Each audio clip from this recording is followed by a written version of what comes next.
Hey peeps, we are back. We are talking The Real Housewives of Atlanta, season 15, episode 15.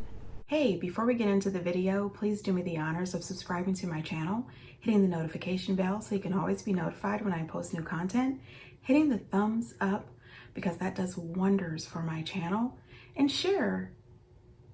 Thanks. So the next episode is the season finale.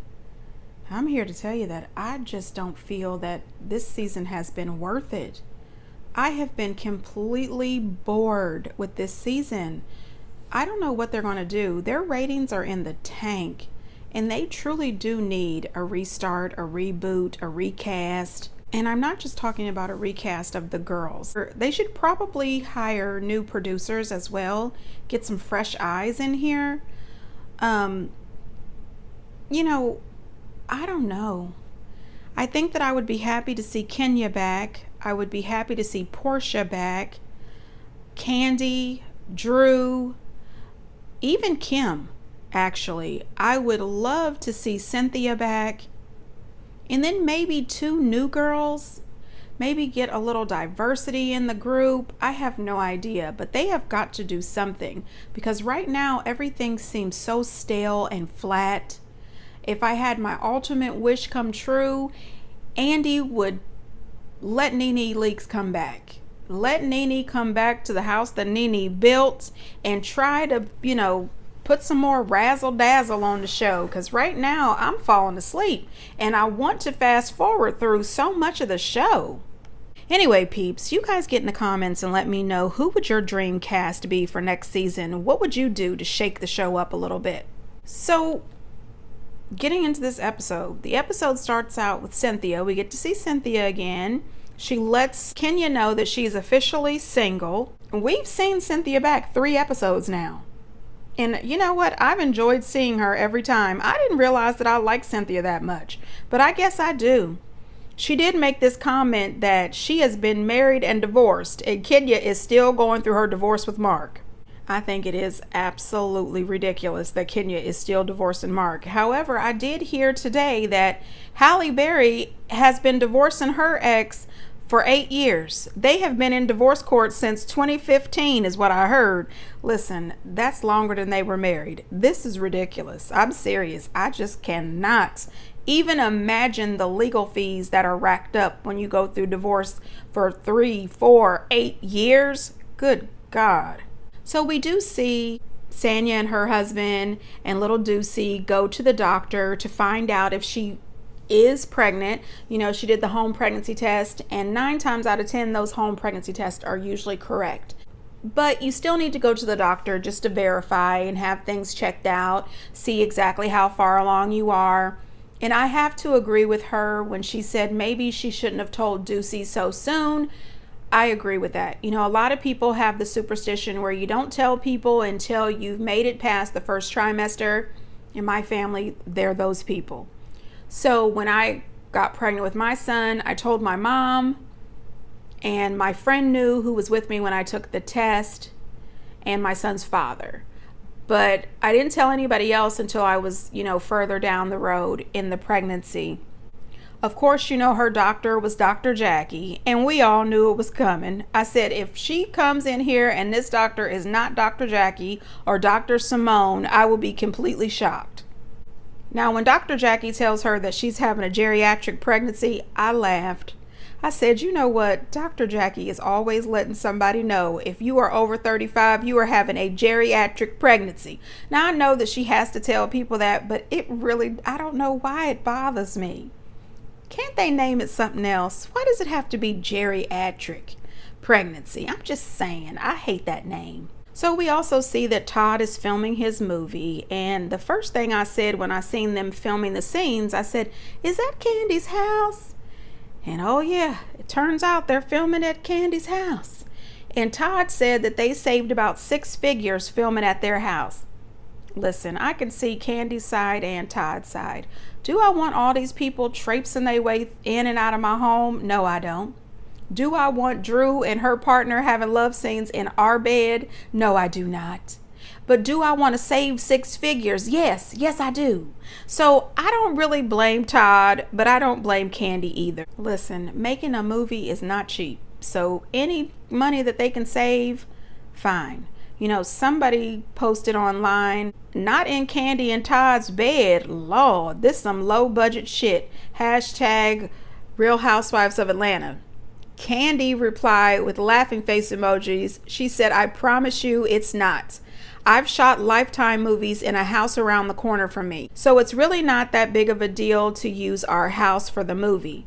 Cut down location costs. When you see the movie, you will be impressed at how it turned out. I believe her. Now, when she was talking to Drew and Drew was saying that, you know, she wasn't sure how she was going to be able to do with this intimacy with this woman. And I said, Drew, please, I'm sure you'll do just fine. You know, Candy said that there was an intimacy coach. And I said, well, Candy and Todd, they might have used that money they saved for the intimacy coach. Because I have seen that in, you know, other interviews with other movie stars where they said that every set usually has an intimacy coach to help people develop the chemistry that's needed for these love scenes. I said, well, look at here. Candy said she's going to treat this like a blockbuster Hollywood film. When Drew made that comment, Candy said she knows that Drew is not going to have any problems coming up with chemistry with this woman. You know, Candy and Drew, they need to stop this.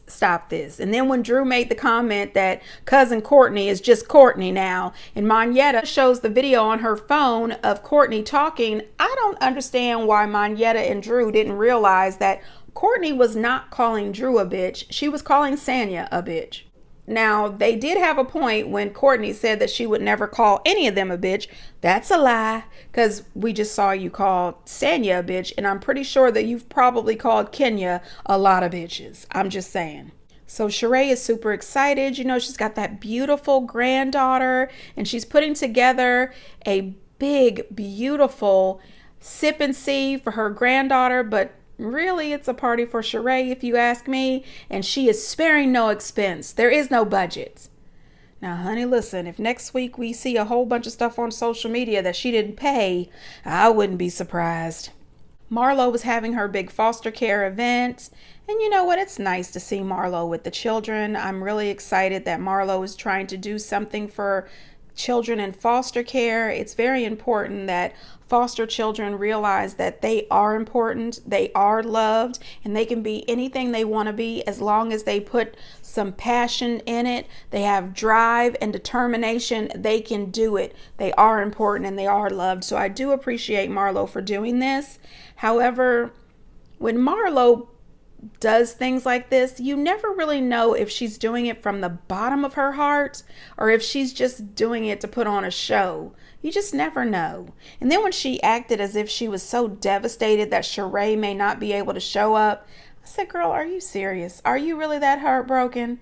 But of course, Sheree was able to show up, and so was Scott Lee. I said, oh God, Scott Lee showed up for his camera time. I am not feeling this relationship. I think that this is fake and for TV. Now, honey, when they get over to Sheree's place, the woman has spent thousands of dollars for these balloons. Now, you remember last season when Drew gave her that invoice and the balloons was $700. Sheree was not here for it. She has spent thousands of dollars for these balloons. This place looked amazing. And the producers even asked her, he said, is this party for your granddaughter or is this your coming out as a glam mom?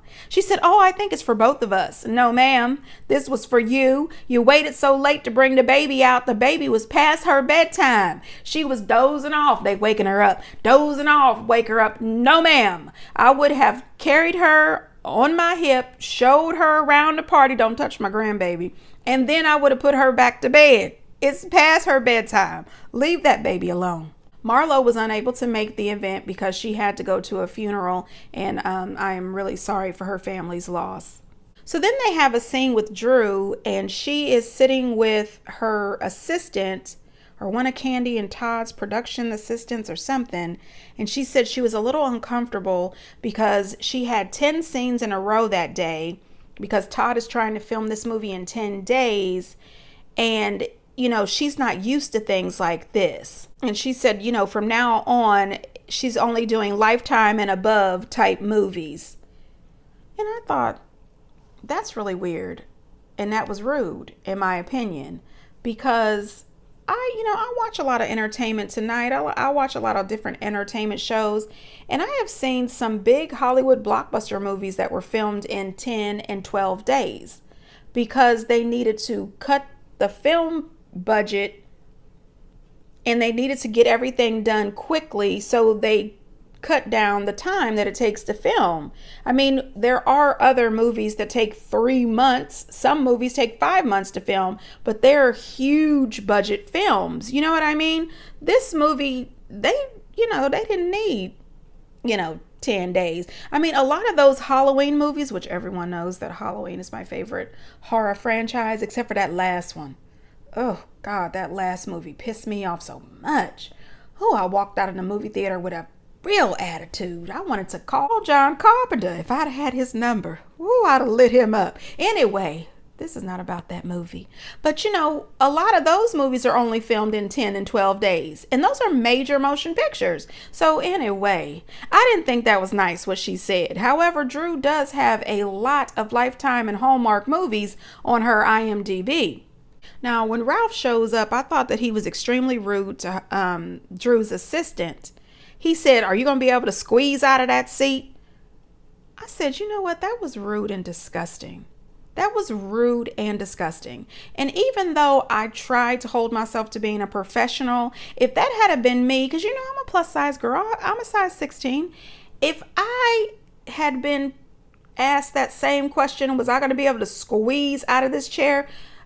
The way I would have been arrested. The way I would have needed Todd and Candy to please come bail me the hell out because I done whooped Ralph's ass. That is so rude. Anyway, moving on. Ralph was being so disrespectful to Drew, in my opinion, asking her all those sexual questions about her love scene and then saying that he respects that she's a thespian. He's a liar. You have zero respect for this woman. So I know you don't respect that she's a thespian. And then making the comment that he's got to hold things down, at the house to pick up her slack. What the hell? These are your children. This is your job. This is your role as a husband and as a father. You are supposed to make sure that you are there for her, to support her the way she supports you. She is too good of a wife for this piece of shit. As far as I'm concerned, Drew, girl, listen, you've been married to Ralph for 8 years too damn long. This man is pure garbage. Drew got really upset and sad at the way Ralph was acting, and I have to agree with her. He is not taking her seriously. He is not taking her career seriously. And she said that she felt disrespected. And she should have, because that's exactly what he was going for. And in my mind, I think that Ralph is somehow jealous of Drew. I don't know, maybe I'm crazy, but he comes off as somebody who is really jealous of his wife and her success. Candy was feeling some kind of way about the love scenes being filmed in their bed. And I understand it. Could you have taken the love scenes down to the W Hotel or somewhere? But hey, you saved 6 figures. Now, when Kenya shows up for Sheree's sip and see and the lady asks her for her name, oh my God. Kenya said, you know my name. I mean, that was just too much. Kenya, cut the crap. I'm pretty sure the lady knew Kenya as well, but stop. Shamia recognized Courtney, and Candy said, finally somebody knows this girl. She said, I promise you, nobody knows her. Let it go. Let it go. Bob trying to touch Sheree. Where can I put my hands on you? Can I hug you? Can I touch you? Bob, get the hell out of here. I laughed so hard. I'm like, not you, Bob. Not you, Bob. Then Drew pulls up to the party, but she doesn't want to go in because she said somebody who assaulted her was there, and it turned out it was Anthony from last season, Mr. I really just want to be on camera. I said, not Anthony. Oh my gosh. And then I thought to myself, bravo people, throw Andy the hell up out of here. This is Bravo filming. It's Sheree's house, but put Andy the hell out of here. But put Anthony the hell out of here. So Drew says that Anthony was at a club where she was, and he threw a shoe at her.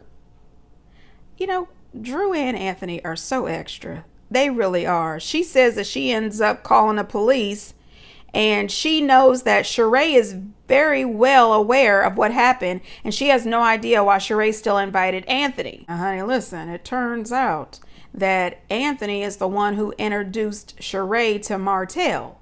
Now, I want to know, how the hell does Anthony know Martell? That's what I want to know. So, Drew left, and we see her leave. We see Candy go in and tell Sheree that Drew doesn't feel comfortable, so she's not going to come into the party. However, they posted pictures of Drew online inside with the rest of the girls at the party. So did security ask Anthony to leave so that Drew could come in and take these pictures? Or did they all get together after everybody left and then took these pictures? I have no idea. If you really left, what the hell are you doing in here with the girls taking these pictures? Also, I guess Sheree must have felt a little bit of heat online because she posted, "Chow, I can invite anyone I want to my house."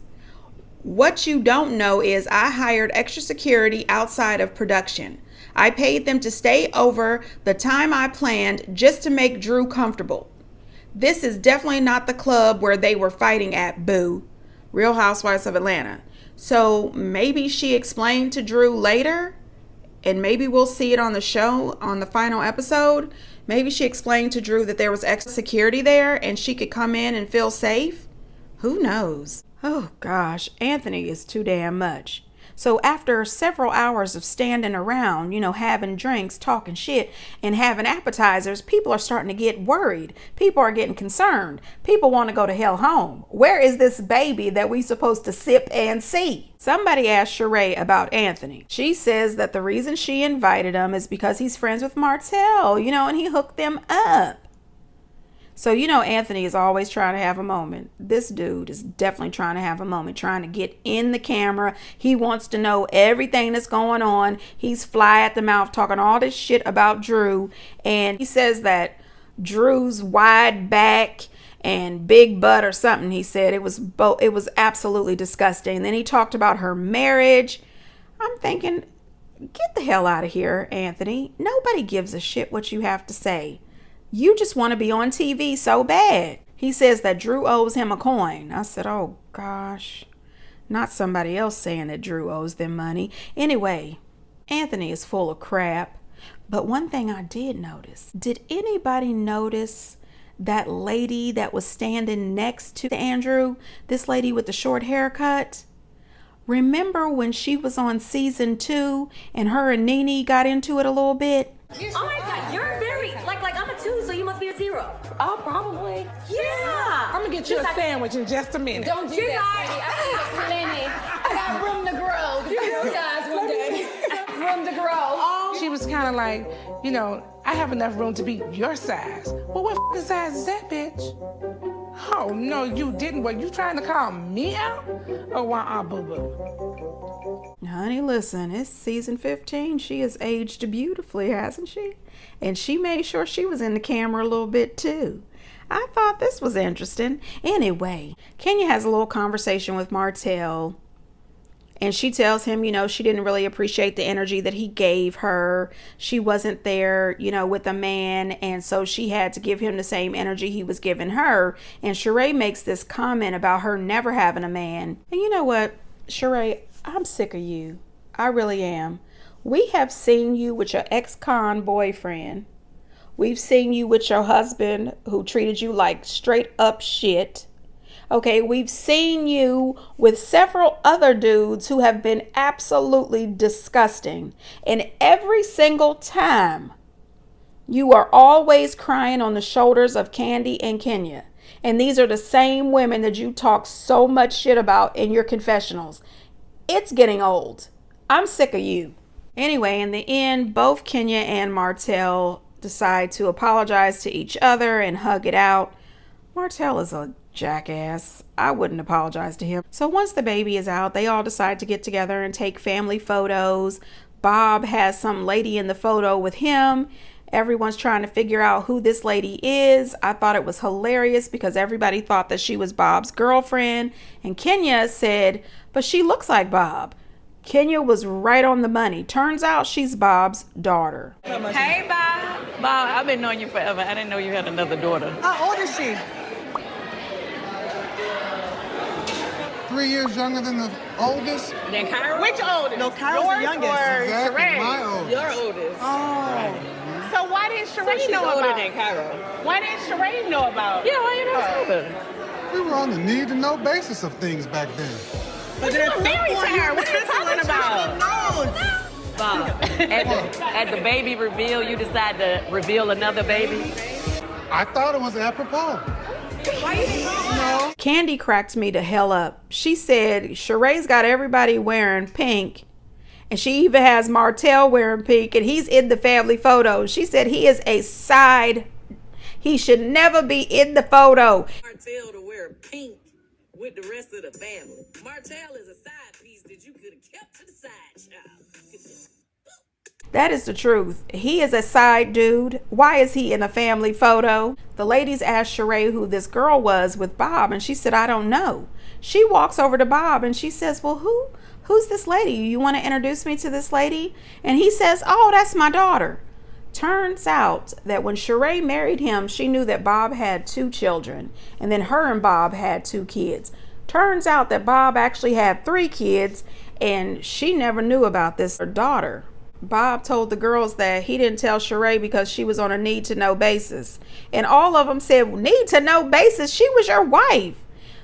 Bob is too damn much. Bob is too damn much. Then he made a comment which made it seem as if Sheree's children knew about her and none of them told Sheree about this child. That doesn't make sense, because I'm pretty sure if my son found out that his father had other children, he would have told me. That's weird. So Candy told Bob, she said, so since you at the baby reveal, you thought it was okay to reveal another child? And he started cracking up. They are too daggone much. Anyway, this episode was just okay in my opinion. Not too much going on. Get down in the comments, peeps. Tell me the truth. What did you think about this season? Are you loving it or are you over it? Anyway, peeps, until next time. Bye.